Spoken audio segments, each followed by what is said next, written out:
Okay, I believe we are live. Hopefully Alright. everybody can hear us. Hi everybody and a very happy Halloween. My name's Fee. I'm a marketing director here at LoyaltyLion and I'm so pleased to be here on this auspicious day presenting the first episode of our new webinar series, Ecommerce Exposed. Why are we excited about this series? Well, because it's not your typical webinar. These sessions are designed to be short and snappy, and each month we're going to do our best to really get uncomfortable and grow and get stuck into the topics that are super important to you as Shopify stores. As I said, though, the key thing about these sessions is that they're short, so we'll get right to the point. As I'm sure you're aware, today is Halloween, so very appropriately, we are here to discuss the scariest things that are creeping up on Shopify stores as we head towards the peak period and 2024. I am thrilled to announce our e-commerce exposed expert for today, Maya Juchtman, who is the Director of Retention at Roswell, a full-service e-commerce agency who are in the business of building businesses. So Maya, thank you so much for being here today. Yeah, thanks for having me. And I promise I don't usually wear cat ears. Today is a very special day, obviously. Yeah, thanks for having me. I'm excited to hopefully teach people things and have a really fun conversation. Fantastic, me too. So, most important question of the day, and to help us get to know you a little better, what is the best Halloween costume that you've ever worn? Some might think this is it, but actually it's not. I would say it was actually a Comic-Con outfit that I wore, that I then wore again for Halloween. I had a shaved head at the time, and it was when Stranger Things had first come out, and I did look like Millie Bobby Brown. So I dressed up as Eleven, and I had the little blood, and I made myself a little purse with the waffles box, and, like, wore the little pink dress and the bomber jacket. And it was so good that I actually got into GQ magazine for their, like, top costumes for Comic-Con that year. So, I think that's probably the only reason I say it's my favorite costume is because it got into GQ. I'm sure there's others that were also really good. That is a pretty amazing achievement, to be fair. It completely beats my best Halloween costume of a pumpkin, which is, I love a good pumpkin. it's not quite the same, is it? But I mean, some people would probably prefer your pumpkin. Like, I think without it being super relevant of the time, maybe now people would look at my costume and be like, "What is that?" Whereas a pumpkin is always a pumpkin. that is true. It's traditional, at least. Exactly. Fantastic. Well, I will stop sharing my screen so that we can see you properly, and we'll get on to the big topics, the scary stuff. So, Maya, in your view, tell us, what are the three scariest things that are creeping up on Shopify stores right now? Hit us with your first insight. So, as you know, Roswell works with a lot of D2C brands. I also have a lot of experience working in-house at D2C brands as their marketing director, etc. So, I have a lot of insight on this. I would say the first one is creative fatigue. I'm seeing that across the board and have been seeing it for the last couple of years. Like, and what I mean by that is what makes your promotions interesting? What brings people back to you? How are you competing in the industry right now? Because just doing a buy one, get one, just doing a 20% off might not be the most enticing thing when maybe Labor Day weekend you did the same thing or an even higher competitive offer. So not only are you competing with other people within your industry, you're also competing with yourself. So I would say that's one of the biggest things that I would really challenge people to think about right now. And how I would personally recommend you approach it is brand awareness and brand loyalty and really building out a loyalty program. Plug LoyaltyLion, my favorite. Uh, but also just like generally a really strong community experience. Like you want to build the brand trust where, yes, maybe your competitor is offering a better discount this year, but they love you. They're gonna go to you. They get the points with you, they've racked up the experience with you, you're like a friend to them. That that I think is more and more vital as we build our brands because it's just gonna become more and more competitive, especially as, like, third-party cookies next year are going away. You're you really need to build that aspect of your business. Yeah, 100%. And I won't say a loyalty program is the only way. There's definitely others, but I think it's a strong start for sure. It is a very strong start. Yeah. Fantastic. And what about your second scary insight? Second scary insight is Shopify deprecation, also just generally website deprecation, but think about like all the new themes coming out, all the new features. Shopify is constantly updating, just like every other platform that you're using. And so you can't just build your website and then just forget it. Like it's not a set it and forget it experience.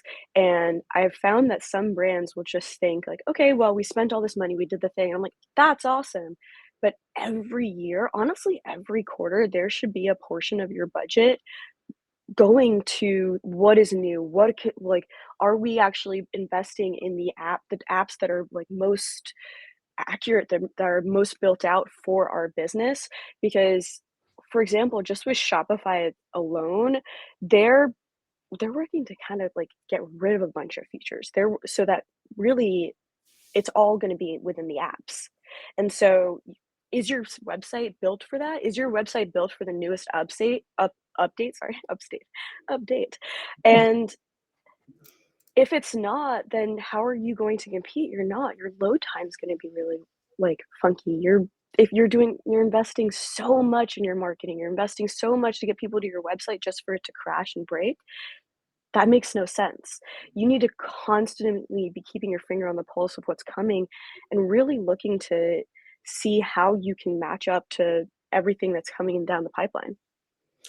Yeah, I think it's really challenging actually, and I feel for e-commerce stores generally on this because as a marketer, I've got a website to worry about, but I don't Mhm. have a store, and I don't have products, and I don't have a checkout, and I don't have everything else. It's an Yeah. awful lot, and when the changes are coming thick and fast, either because Shopify is making changes that you have to kind of adhere to before the things you're using get deprecated, or whether it's just keeping up with competition, the trends, everything else. So I think people have got a lot on their plates there. Yeah, like you even just going through your Shopify apps and making sure you're using the best version for your business, because what might have worked for your business last year, your business will have completely changed within a year. You have a bigger audience, you have new products, you have all like everything can have potentially changed. So you have a different business at that point to think about. And therefore, you need to look at your tech stack and really judge if it's what you need it to be. And again, adjust your website accordingly. Yeah, and I guess we as part of that tech stack, we've got a responsibility as well to make sure that we're keeping up with the trends, and we're Exactly. keeping everything. Our features are matching what Shopify are doing, etc. So it's I'd say it's a scary one on all sides. That Yeah, it is. Yeah, you're like, "Are you doing best practice? Because all these new laws came into place and all these new things, and are you also now selling internationally? That changes the game completely." So, like, yes, I yeah. mean the rules are different everywhere. It's hard to keep track of that. There Mhm. must be an app for that somewhere. I think there is, yeah. Amazing. And your third and final most scary thing? My final scary thing is building a competitive model for D2C versus marketplace, and I do wanna emphasize it's not one size. If you can hear my dog scratching, I'm sorry. It's not one size fits all. So, some businesses, actually, it's better for you to invest in the marketplace than it is for your D2C, where shipping costs would be better, just overall marketing is better, and your business might just be more structured for that to be more profitable that way, and that's okay, and that way, the D2C element, actually, your website is more of a brand awareness play so that you can compete in the marketplace. But on the other hand, there's brands that are just powerhouses as a D2C element where you do a lot better, you make much better margins selling yourself, which is what people usually think, and the marketplace is just so you can compete, so that you have a presence in those spaces that your competitors are also at. And so you should build out your strategy based on that. So what that means is when you get to is Prime Day your biggest day of the year actually, or is Black Friday, Cyber Monday? How are you giving discounts to Target versus Walmart versus uh, Amazon, and how are they competing with each other, and how are they competing with your website? Like, if you're actually D2C focused, then you really need to think about how you're giving discounts out so that people then don't go, well, I want a refund and return from you because Amazon is cheaper, but you promised Amazon the cheaper like discount for that time frame. And so it's navigating those experiences and what is the best business model for you, and really planning for that and not letting it sneak up on you, and not just assuming that it's, well, everybody else is doing it this way, so this is how I have to do it. No, not at all. Like, you can custom build the experience for yourself, but you do have to be pretty thoughtful about it and really actually work with your customer support team too on it. Yeah, I think it's a really tricky. I was reading about Prime Day just earlier today, actually, and Amazon are doing a good job of positioning it as actually another way to help small businesses. Mhm. And it does, and it is, but it's also pushing you to probably discount quite heavily, which is really tricky because obviously, yeah, great to bring that customer in for the first time, but we know that the lifetime value of a customer that comes in through a discount is less. So how do you then get them from Amazon to you longer term, if that is the right thing for your business? But also, how do you decide whether it is the right thing or not? It's a big question, I think. Yeah, which also even plays into the first point of the creative fatigue, the promotion problems, and so it's, again, you have to be thoughtful of how you're building out your strategy, and if you're banking that everything is gonna be Black Friday, Cyber Monday, and, like, you're gonna make your most money Black Friday, Cyber Monday, but then also you're putting so much into Prime Day where you have to understand that if a Prime Day that was in October was super impactful, there's a good chance those people are not gonna repurchase again Black Friday, and that's okay. That is what you have set yourself up for, and plan for that. Maybe offer something exclusive for Black Friday, maybe do something a little different, offer more loyalty points. Change the experience so that they want to repurchase, but plan accordingly. Don't just assume that because somebody bought a blanket on Prime Day that they're gonna wanna buy the same blanket again Black Friday. It's just not gonna happen. Mm. Yeah. I guess, yeah. I'm going to grab a fourth question if that's okay. But do you Yeah, think yeah. there is a link there between perhaps the what's the word? How regularly people repeat purchase from you and whether marketplace is more suited versus your own domain, or not so much? I think it depends on the product line. I think, but you can also build products for the marketplace. So for example, if you're selling bedding, right? You have a really like wonderful duvet and everyone's obsessed with it. They're not going to buy 4 duvets for the house, but you can create a line of duvet covers that somebody would want to repurchase. You can create maybe a upkeep kit that somebody would want to repurchase, and that also works really well for subscription. And so it's building out both of those experiences together, knowing that they are lower price point. And so you do have to take that into account when you're thinking about your average order value. But if you want the repeat purchase, you have to build the experience for it. Like, why would somebody want to purchase something again from you? Why would, like, is it something where if it's a pillow, build out an experience where every 5 years you're like, hey, it's time for you to replace your pillow. Here's a discount for you to do that. This is why it's super hygienic for you to do it this way.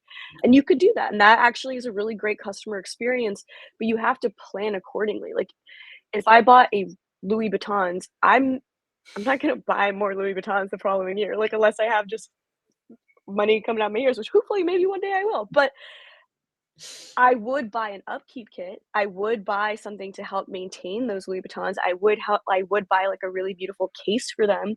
Like, what is the supplementary aspect? And so, I think that you have to take that into consideration with repeat purchases and also gifting in this time of year, and it's all about the customer experience and the customer journey, and how are you putting yourself in their shoes, Louis Vuittons and all. Yeah, I think it's also that's an interesting point as well, because there's so much content you can do around, and to be honest, whether it's a duvet or a handbag, there's still stuff. And going back to your first point, you can be creative, right? So Yeah. even if you were selling on Amazon and you didn't focus so much on your own storefront, there's still so much opportunity there to build up your own assets, build up your own domain, build up your brand, socials, everything else with all the supporting content that still means that actually if someone buys your product from Amazon, they might still look for you, or you would jump out versus Yes. something else. They'll trust you more, and obviously with Amazon, the reviews is the main aspect, but they'll trust you more, they're more likely to go to you, they recognize you from so-and-so influencer posting about it, and so no matter what, brand awareness is always important. It's just how much you choose to invest within your own versus others. Yeah, that makes a lot of sense. Okay, that is it for our short and sweet webinar. The three scariest things that you need to know about to go into 2024 prepared and ready to grow your business. Maya, those were really interesting insights. Thank you so much for taking the time to share them with us. We really appreciate your expertise, and I'm sure Maya would be more than happy to connect with anybody who has more questions on LinkedIn. Yeah, add me and shoot your questions. I'm down. Fantastic. Happy Halloween. Thank you to everybody who's joined us for this episode. The recording will be available online in case you missed anything, and stay tuned for details of our next Ecommerce Exposed webinar, which will be coming soon. All that remains is for me to wish you all the happiest of Halloweens. Hopefully it's all treats and no tricks. Thank you everybody for joining us, and we will see you soon. Okay.